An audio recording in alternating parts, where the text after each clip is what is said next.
এ মে খয়রাত দিয়ে যা মে খয়রাত করমু এইও পারি না। খয়রাত করতে বইলি মিনিট প্রতি 10টা নেয়, বুঝো কি?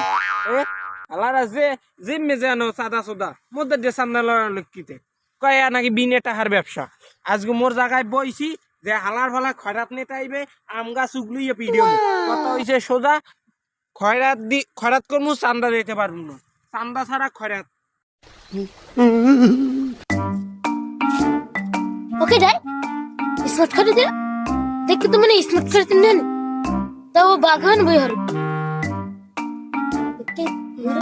এ মে খয়রাত দিয়ে যা মে হালা বলে ওদিক গেলে তো খরা তো লাগবে ওদিকে আর যাবো না। Oh my god. যাইস নিয়া মো খয়রাতি দি একটু ইজ্জত দে বেটা, খয়রাতি দে মান সম্মান দে বেটা। খয়রাতি এসে দিকে কি মানু ন কইলি ওদিক দৌড়ে টাহার কথা কইলি। সারাদিন পরে পাইছি ওদিক দৌড়ায়। এই অপমান আমি সহ্য করব না।